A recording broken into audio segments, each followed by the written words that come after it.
Saint-Esprit, viens, ouvre le ciel, descends sur nous, viens, Saint-Esprit, viens, feu éternel, embrase-nous, viens, Saint-Esprit, viens, touche la terre, descends sur nous, viens, Saint-Esprit, viens, amour du Père, embrase-nous, sois le feu qui me guérit, sois l'amour qui me bénit, voici mon cœur.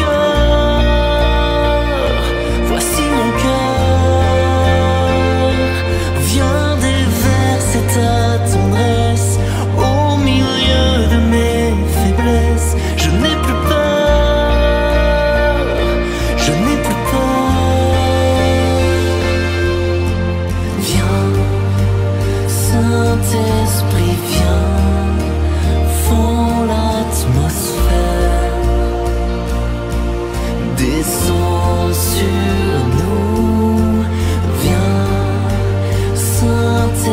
esprit vient de ta lumière. Envahis-nous, sois le feu qui me guérit, sois l'amour qui me bénit. Voici mon cœur, voici mon cœur.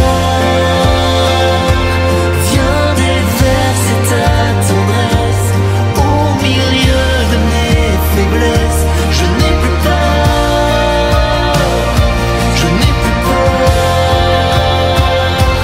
Sois le feu qui me guérit, sois l'amour qui me bénit. Voici mon cœur,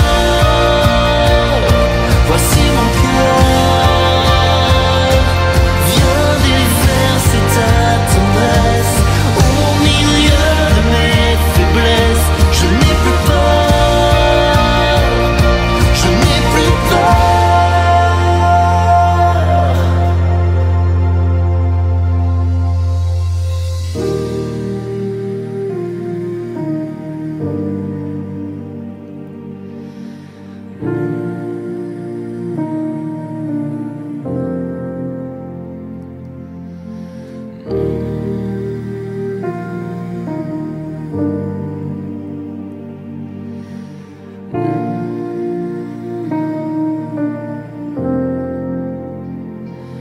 Une pluie de guérison pour notre génération.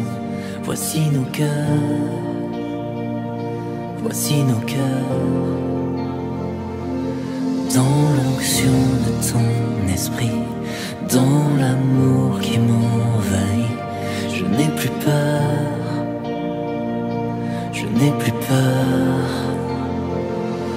Une pluie de guérison pour notre génération. Voici nos cœurs, voici nos cœurs.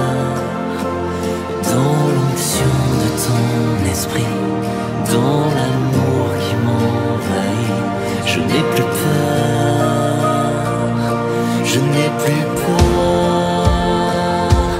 Une pluie de guérison pour notre génération. Voici nos cœurs, voici nos cœurs. Dans l'onction de ton esprit, dans l'amour qui m'envahit,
Voilà, je viens de faire une entrée triomphale. Et si vous avez entendu quelqu'un, tonton, pourquoi tu tousses? Eh bien, écoutez, vous savez que c'est moi. Cette blague de San Marino, tonton, pourquoi tu tousses? Eh bien, écoutez, j'avais oublié d'éteindre mon micro, mais voilà. Eh bien, écoutez, il fallait qu'il soit ouvert maintenant. Voilà, écoutez, c'est la joie du direct. Et je crois que ce matin, je voudrais vraiment remercier toute l'équipe, vraiment, parce que je pense que vous allez vous en rendre compte par rapport à dimanche passé. Il y a eu, comment dire, vraiment des améliorations à tous les niveaux. Et je pense que vous pouvez, comment dire, eh bien, encourager toute l'équipe. Voilà, pour ma part, je voudrais remercier Étienne, qui fait partie de l'équipe pastorale, Étienne Boissy, donc, qui nous a partagé avec son cœur ce que le Seigneur lui a donc donné. Nous avons été bénis. Et puis ce matin, j'avais aussi à cœur d'intervenir, non pas parce qu'il faut intervenir, mais parce que sous mon cœur, ces derniers temps, eh bien, voilà, je lis certaines choses, je ressens certaines choses, et je voudrais revenir un peu sur ce texte que Jésus nous a laissé dans l'évangile de Jean, ce texte que peut-être certains connaissent ou peut-être non.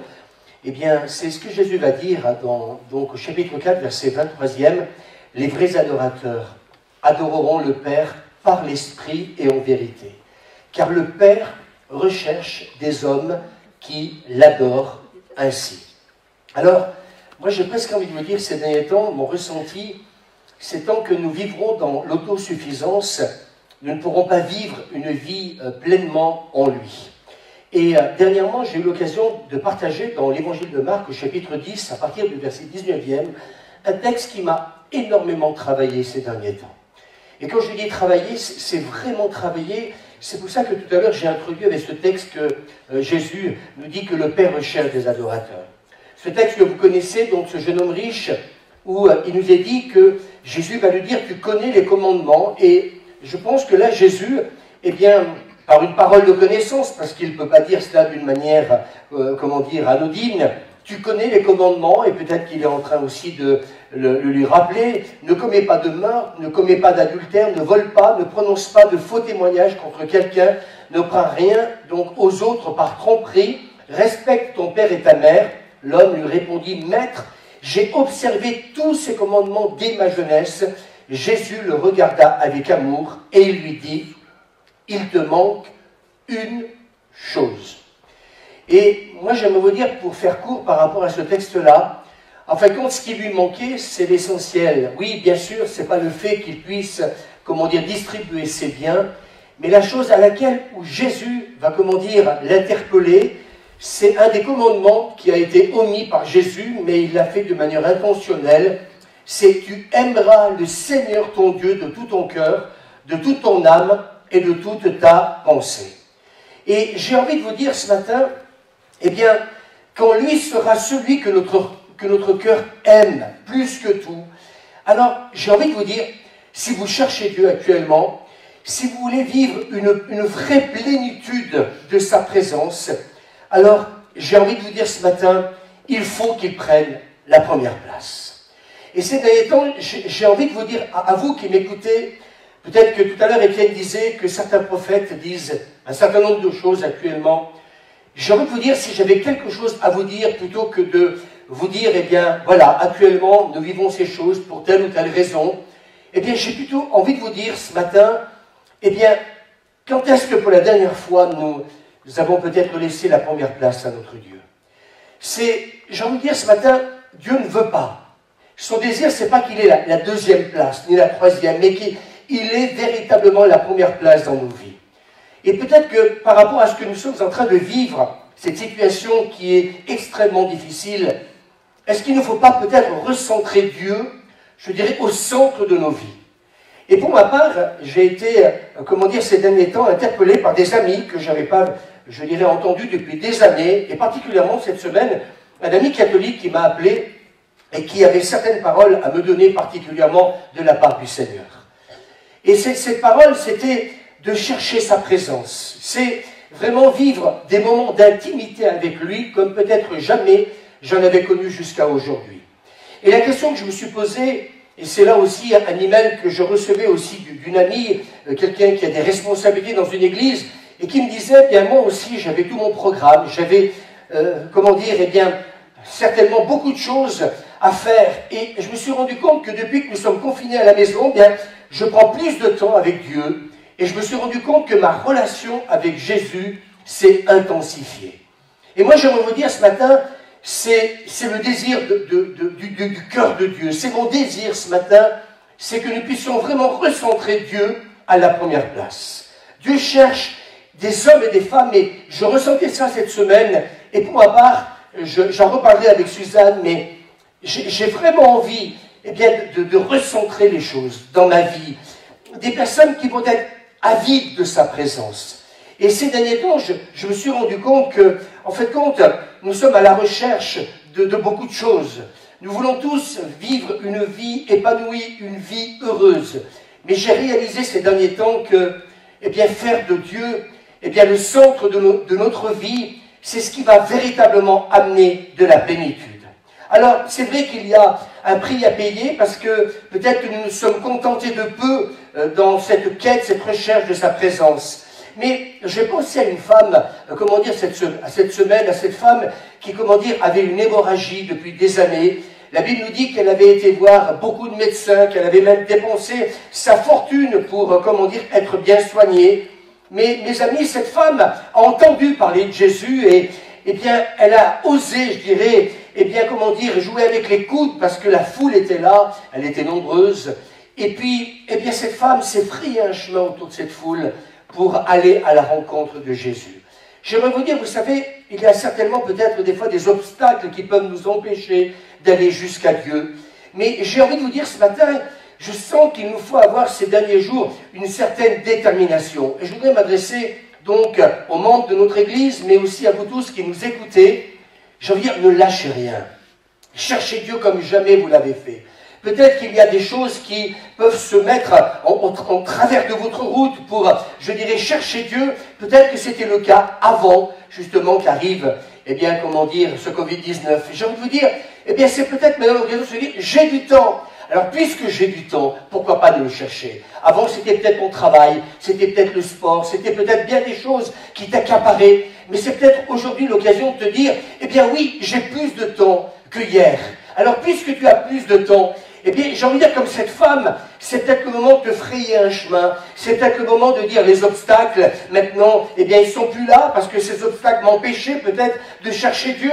Alors justement, maintenant, j'ai envie de dire, ces obstacles sont ôtés, tu as beaucoup de temps devant toi, alors fais comme cette femme, va jusqu'à Jésus. Et j'aimerais vous dire, et je le sens vraiment ces derniers temps, que Dieu veut intervenir d'une manière extraordinaire et puissante. Ce que je crois, c'est que cette femme s'est dit, de toute façon, je n'ai plus rien à perdre. J'ai tout essayé, et pourquoi pas maintenant choisir, ce Jésus dont j'entends parler, et qui, semble-t-il, peut changer ma vie, mais surtout me guérir. Alors, elle est partie vers Jésus, elle est partie avec foi, parce que cette femme a dit, si seulement je peux toucher le vêtement de Jésus, peut-être que ce matin, beaucoup sont découragés. J'aimerais vous dire peut-être que ta religion, jusqu'à présent, t'as peut-être rien apporté, parce que je ne crois pas dans une religion, je crois dans le Fils de Dieu, qui est mort il y a 2000 ans de cela, et qui est ressuscité, et qui aujourd'hui est le même hier et éternellement, alléluia, et qui peut ce matin, intervenir dans ta vie. Et je sens dans mon esprit, alors que je suis en train de vous parler, que l'Esprit de Dieu est en train d'agir, et que si tout simplement tu vas à Jésus, comme cette femme a été à Jésus, la Bible nous dit que quand elle a touché simplement le bord du vêtement de Jésus, elle a été instantanément guérie. J'aimerais vous dire que cette hémorragie s'est arrêtée instantanément. J'aimerais vous dire que le Dieu de la Bible est un Dieu puissant. Tout à l'heure, je disais dans la prière que Dieu peut faire au-delà de ce que nous demandons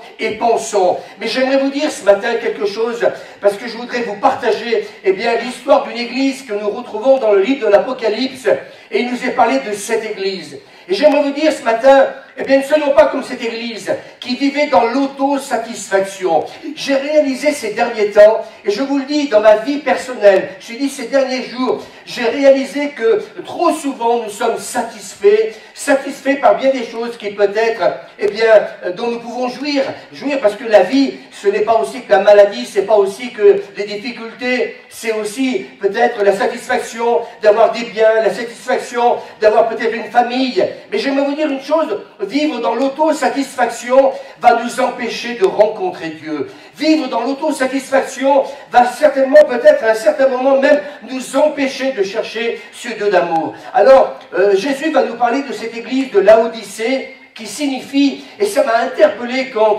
hier, eh bien, j'ai pris le temps, quelque part, eh bien, de lire ce texte-là. C'est pour ça que ce matin, je voulais intervenir. Laodicée qui signifie la volonté du peuple.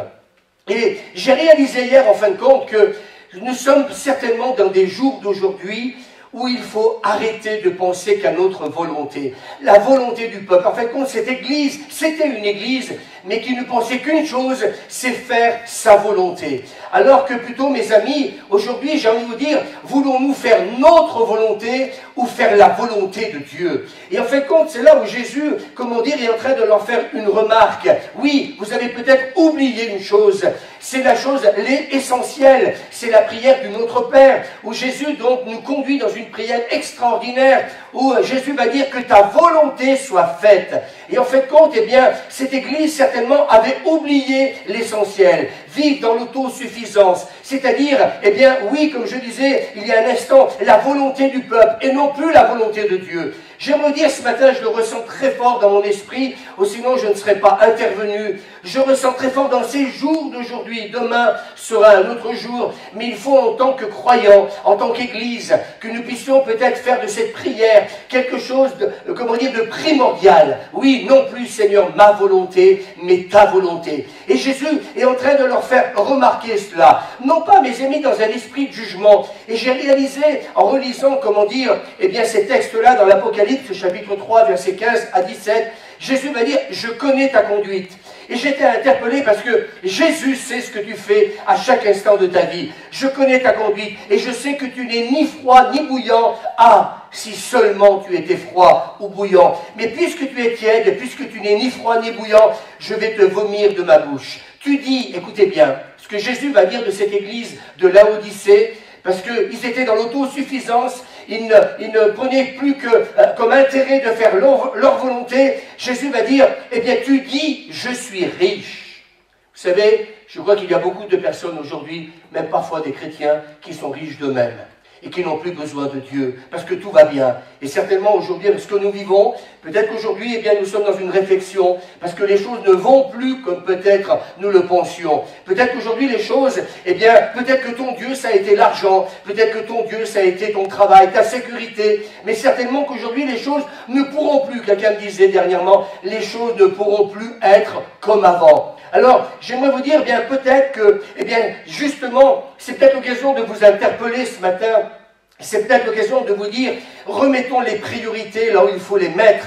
Tu dis, je suis riche, j'ai amassé des trésors. Et c'est la chose terrible que Jésus donc va dire de cette église, qui va dire, je n'ai besoin de rien.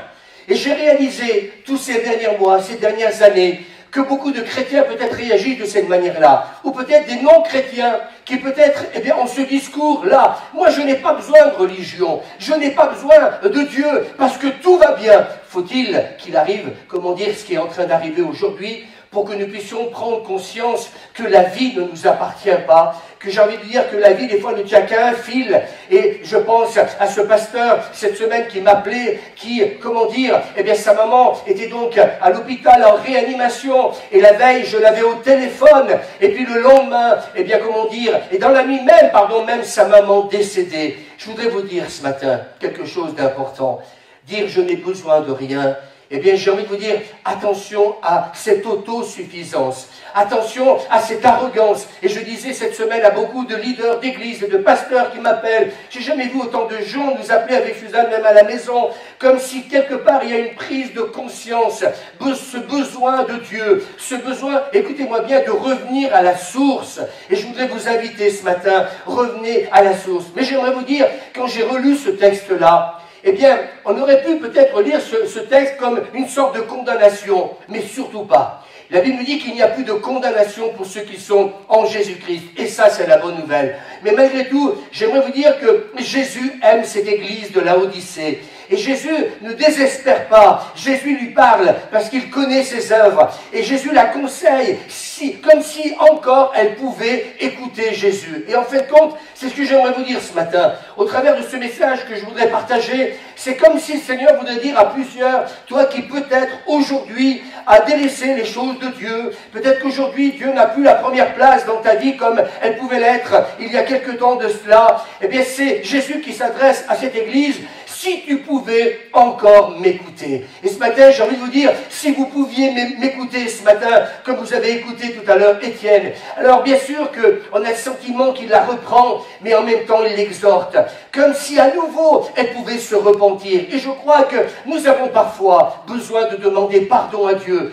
Pardon à Dieu parce que nous l'avons délaissé. Pardon à Dieu parce que nous n'avons peut-être plus fait de notre Dieu celui qui mérite d'être loué et d'être adoré. Alors, en fait, quand Jésus intervient, comme pour dire à cette église de Laodicée, il veut la réveiller, il veut guérir cette église de sa tiédeur et lui redonner le zèle qu'elle avait auparavant. Je voudrais vous dire ce matin, et c'est pour ça que je suis intervenu, parce que je me suis dit, est-ce qu'il faut que j'intervienne ce matin? Et dans mon esprit, j'ai senti aussi qu'il fallait que j'apporte ce message. Et Jésus veut nous dire, et il veut dire à son église aujourd'hui, si tu es devenu tiède, eh bien je veux te redonner ce zèle que tu as connu dans le passé. Vous savez, trop longtemps, eh bien j'ai vu des chrétiens qui étaient extrêmement bouillants et zélés le jour où ils ont fait une rencontre avec Jésus-Christ comme leur sauveur personnel. Et on s'est rendu compte qu'avec les années, on ne sait pas pourquoi, mais les choses, je dirais, de cette terre ont commencé à prendre plus de place.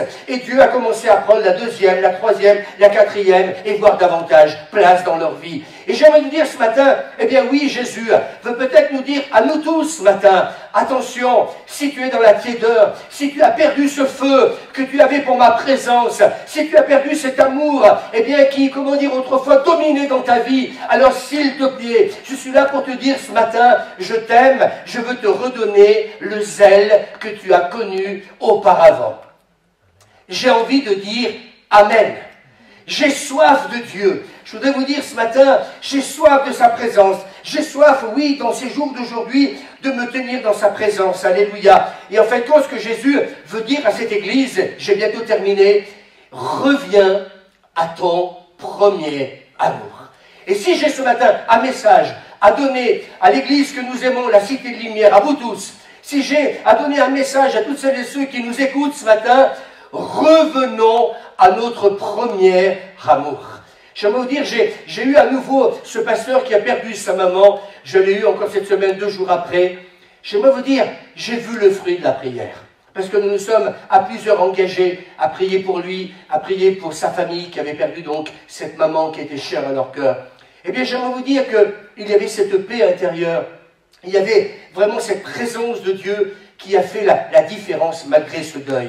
Et donc, eh bien oui, je reviens à cette église de Laodicée. Tu dis, je suis riche, j'ai amassé des trésors, je n'ai besoin de rien. Et Billy Graham a dit quelque chose de magnifique, une citation que je ne connaissais pas. Il a dit, il n'y a rien de mal à ce que les hommes possèdent des richesses. Le mal vient quand les richesses possèdent des hommes. Et je suis d'accord avec lui. Il n'y a rien de mal à être riche. Mais quand, comment dire, les richesses vont commencer à nous posséder, et en fin de compte, eh bien, ne plus laisser à Dieu la première place, ça devient quelque chose de compliqué. Alors être chrétien, c'est plus qu'une simple conversion, c'est un processus quotidien par lequel, eh bien, ce que Dieu veut, c'est qu'en fin de compte, on devienne semblable à son Fils. Et c'est ça le plus important. Et j'ai presque envie de vous dire ce matin, aux uns et aux autres, ce que l'on désire, en fin de compte, eh bien, c'est être semblable à lui, c'est être à sa ressemblance. Quelqu'un a dit, et je terminerai par un texte biblique, l'intimité apporte la bénédiction. Écoutez bien, j'ai trouvé ça extraordinaire, c'est pas de moi, j'ai l'humilité pour te dire, c'est pas de moi, mais quelqu'un a dit, l'intimité apporte la bénédiction, mais la recherche de la bénédiction n'apporte pas toujours l'intimité. Waouh, je vais relire ça, c'est trop bon. L'intimité apporte la bénédiction. Et je voudrais dire à ceux et celles qui se disent, oui, mais si Dieu existait, moi en tant que chrétien, si Dieu se manifestait dans ma vie, je devrais davantage connaître la bénédiction et la faveur. Mais j'aimerais vous dire ce matin, tu l'aimes pourquoi? Tu l'aimes parce que tu as besoin de sa faveur? Tu l'aimes parce que tu as besoin qu'il te bénisse? Ou est-ce que, mes amis, tu l'aimes parce qu'en fin de compte, ce n'est pas la bénédiction que tu recherches en premier, mais ce que tu recherches, et ce que je recherche, c'est cette intimité avec lui. Et je voudrais vous dire, c'est comme, je dirais, à la création dans le livre de la Genèse. En fin de compte, Dieu n'a pas créé l'homme et la femme simplement pour les mettre dans un jardin magnifique. En fin de compte, il a créé l'homme et la femme parce que Dieu désirait vivre une intimité, une relation avec elle. Et moi, j'aimerais vous dire ce matin, eh bien oui, eh bien c'est ce que Jésus veut nous dire, c'est ce que Dieu veut nous dire en ce moment, ce qu'il recherche avec toi, avec moi, c'est retrouver une intimité comme peut-être jamais nous l'avons connue depuis peut-être même le jour de notre conversion. Et j'aimerais vous dire ce matin, c'est ce que pour ma part il m'est donné de vivre ces derniers temps.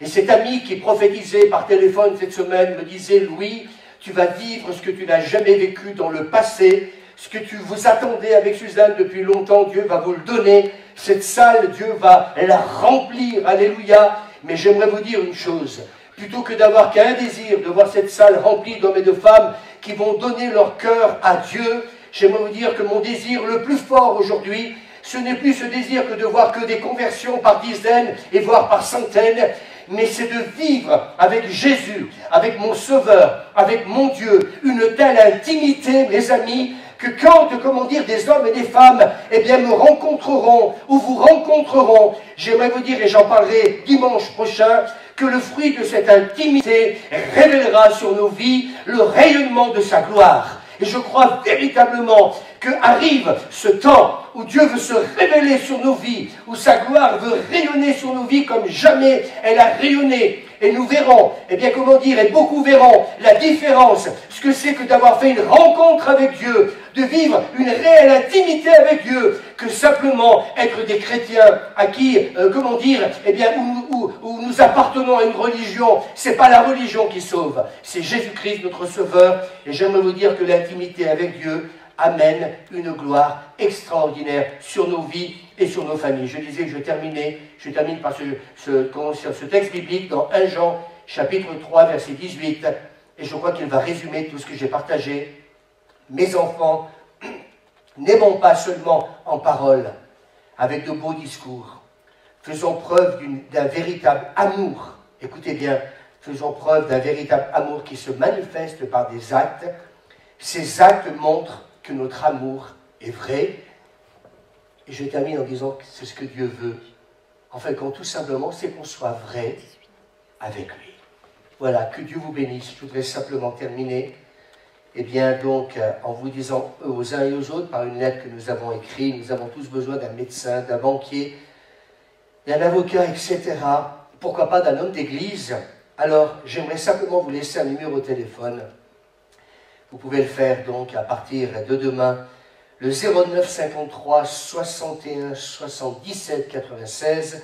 Je répète, 09 53 61 77 96. Et je voudrais simplement vous dire qu'on se retrouve demain soir, donc à 20h30. Et j'avais à cœur de préparer un message qui va concerner eh bien, toutes les personnes qui, certainement, compte tenu qu'il y a ce confinement, eh bien, besoin tout simplement, eh bien peut-être de se poser les bonnes questions. Et un ami m'a téléphoné il y a une semaine de ça, il se reconnaîtra, en me disant, oui, ce serait peut-être bien que tu parles de la famille, compte tenu que vivre je dirais, ensemble, c'est certainement actuellement pas toujours facile. Alors, il me disait, pourquoi pas parler de la famille? Alors j'aborderai la question de la famille, du couple. Et puis Suzanne en a parlé ce matin dans sa prière, donc elle a parlé du pardon. Et j'espère que demain soir vous serez non pas nombreux. Le but c'est pas qu'on soit, comment dire, tant de personnes. Le but c'est que vous soyez, comment dire, eh bien, exhortés, intéressés à écouter ce que Dieu met sur notre cœur. Et je crois que demain soir, particulièrement au travers de ce message sur la famille, eh bien, beaucoup seront bénis. Je vais vous donner des clés. Hier soir, on avait au téléphone, bien sûr, une personne qui nous a appelé, qu'on ne connaissait absolument pas, et qui me disait, depuis quelque temps, eh bien, avec mon mari, la relation est devenue très difficile, parce que, ben oui, on ne peut pas sortir, donc, voilà, 24 heures sur 24, quasiment, hormis pour les courses et le reste, nous sommes ensemble. Donc, ça a l'air de... Des fois, il y a du grabuge. Alors, je lui ai dit, écoutez, lundi soir, écoutez un peu ce message, et puis j'espère apporter quelques clés qui vous permettront, comment dire, de vous aider, parce que la vie maritale, la vie de famille, c'est quelque chose d'extraordinaire, mais on a besoin des fois quelques conseils pour pouvoir, être aidé, et puis ne pas faire comme beaucoup, j'en parlais demain soir, on parle beaucoup de divorce ces derniers temps sur les antennes de télévision.